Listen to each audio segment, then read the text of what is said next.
Hello everyone. Have you ever wondered if you could turn a can of sardines into a curry, namely a fish curry? Well, today I'm going to let you know that you can, and indeed a very tasty fish curry. The type of canned sardines that I'm using today is the type that we can find all over Malaysia, which is a 425 gram can, which where the fish is packed in a tomato sauce base. Now, for those of you who are not from here, you might, I don't know whether you can actually get this type of sardine cans, but I'm very sure that you would be able to get something like this in the Asian stores. You see, this is a quick curry that I'm attempting to make, and the sauce that the fish is packed in, which is a tomato sauce base, it actually gives the curry a very pleasant, sweetish kind of a flavor that is really yummy. This curry that I'm going to make today is the one that I grew up eating, and well, basically it was a quick curry that my mom used to make, and it's something that I really loved eating. So unlike most fish curries, Indian fish curries, which where the additional vegetable that was added into the curry would be like eggplant or brinjal, and sometimes even in Malaysia at least, we would have okra in the curries. But this particular fish curry, that my sardine curry that my mom makes, she used to add potatoes in the curry. So I'm going to just make it exactly how she used to make it. So let's get to the ingredients now. So here are the ingredients: some oil, some of that mixed spices that I always use, which is basically mustard seeds, split urad dal and cumin seeds. This is fenugreek seeds. And then I have a sprig of curry leaves, one green chili that's sliced in two, and then here I have like about three cloves of garlic that I've just sliced. And this over here I have a little, maybe about 4 little shallots that I've sliced. And then here is one large potato that I've sliced like this. You can slice it any old way you want to, but then this is how my mom used to put these potatoes in this particular dish. So I'm doing the same. Then of course some fish curry powder, some turmeric powder, some chili powder, about 1 cup of tamarind juice, some salt, and of course the canned sardines that I've opened. And in this particular can, since it was a 425 gram can, there are about 1, 2, 3, 4, 5, there are about 6 little sardines in here, and about 120 ml of coconut cream.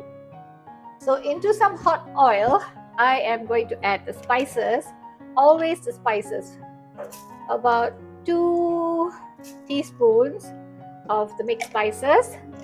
Okay, and now I'm going to add 1 teaspoon of fenugreek seeds. And as usual, I always make a mess, right? So let that start making its the sounds that it usually makes.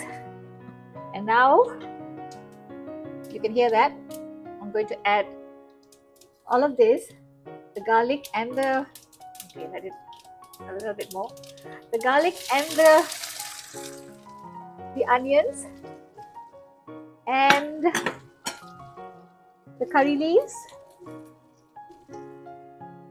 okay, and also the chilies.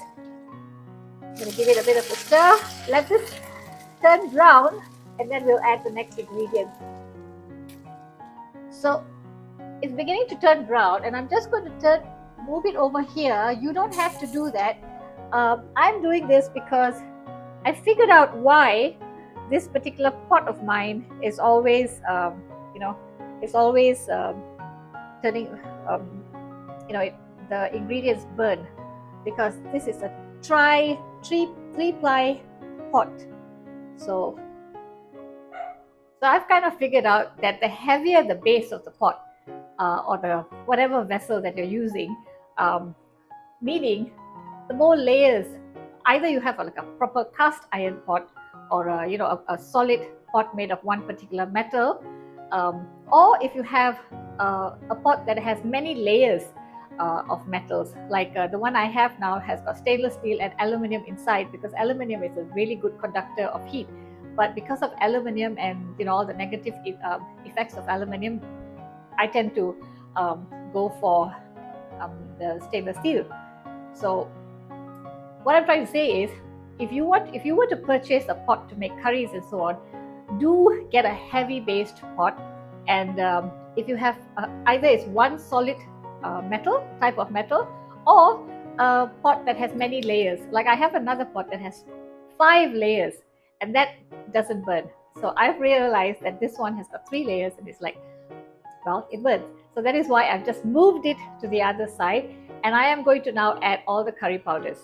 So I've moved my pot to the other burner, so that it wouldn't get too hot. So I'm going to add about, let's say, 2 teaspoons.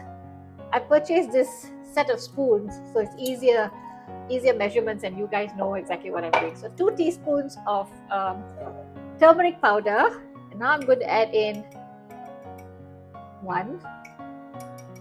2 teaspoons of chili powder, and I'm going to take a tablespoon of fish curry powder. Let me see how many I'm going to add now. I'm going to add about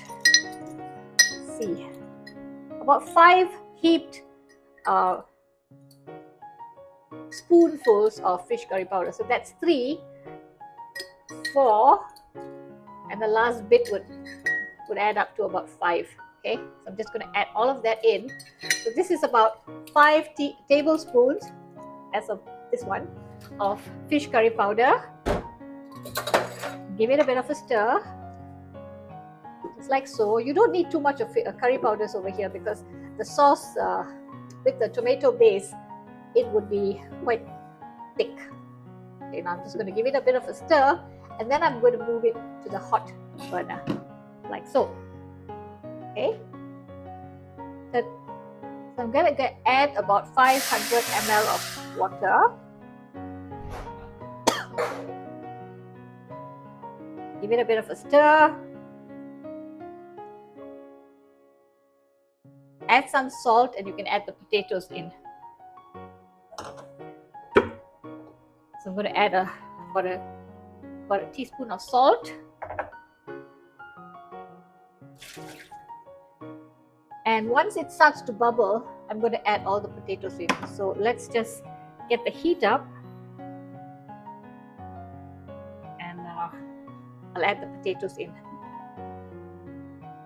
Make sure you stir it. You don't want the bottom to start sticking, especially once the curry powders go in. So give it a stir, and then maybe cover it until it starts to bubble or boil. So it started to bubble, or rather boil. I don't know why I keep saying bubble. And I'm going to put in the potatoes. This is 1 large potato that I've cut this way. Okay. To be honest, my mom never adds potatoes into fish curries, but it's just this sardine curry that she puts potatoes in. So I'm going to let it cook at least till the potatoes are about half cooked. And I do have these 2 to add, which is the coconut milk, this one, the coconut milk and the tamarind juice. But both these 2 ingredients I'm going to add as to taste, meaning I'm going to add as much as I like, and you guys do likewise. So I'm going to check to see if the potatoes are cooked. You don't need the potatoes to be half cooked. It should be properly cooked here. You know, it's quite cooked already. So you can add the fish now, because the reason, well, I'll give you the reasoning. Let me just sort of add the fish in now. Okay, that's the fish going in with the sauce. And do not stir this too much, guys, because if you do, the fish will break. Because essentially, the fish is cooked. So you don't need it to cook for too long. And that lovely tomato sauce, that's what's going to make the curry so yummy. So remember to stir it very, very gently. Bring it to a boil, but very gently. Now, as for the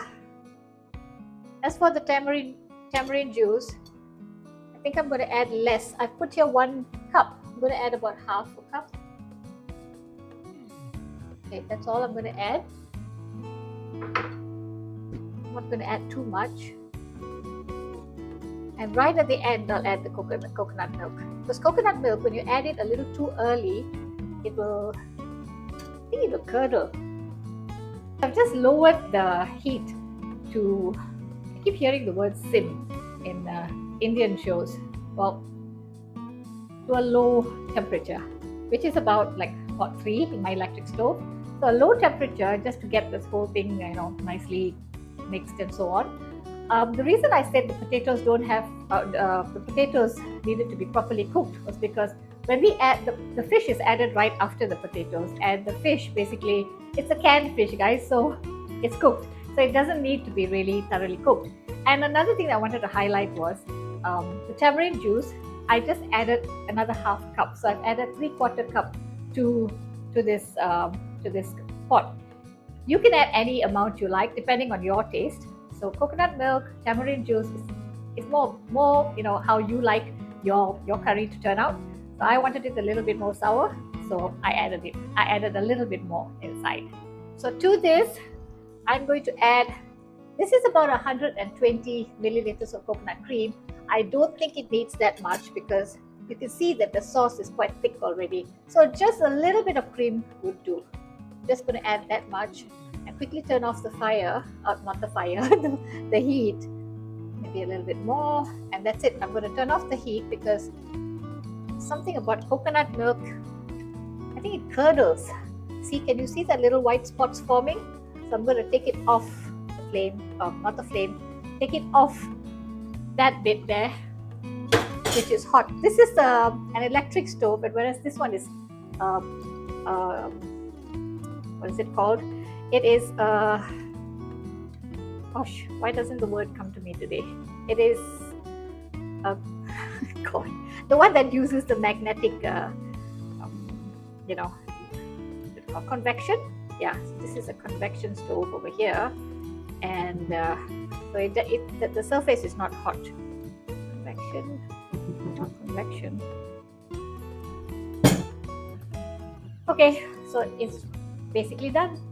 The other side of my stove, guys, is not convection. That was a slip of the tongue. It is induction. So I have a double, don't even know whether they can say burner. I have a double area, 2 areas, and one is in electric and the other one is induction. So the reason I turned over to the other side was, even after you turn off the heat of the electric area, it retains the heat. So I moved it over to the induction side because I didn't want my coconut milk or cream to curdle. It starts to separate, and that's not a nice sight.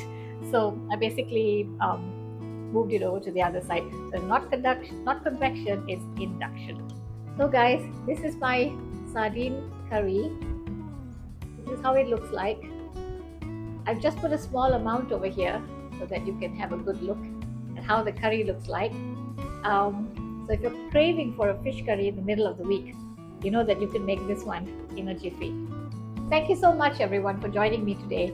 I hope you enjoy this little recipe that I've made for you today, and do give it a shot at home. For those of you who are not from around here, not from Asia or not from India and so on, if you're from a Western country, I know some of my friends are watching. You guys know who you are. Do give this a shot. If you feel that this curry is there too much of spices, just tweak the recipe a little bit. Maybe add a tiny bit of chili powder and not that much, and but do give it a shot. So thank you guys for being here with me. Here's Shakila Shanmugam signing off. Bye everyone.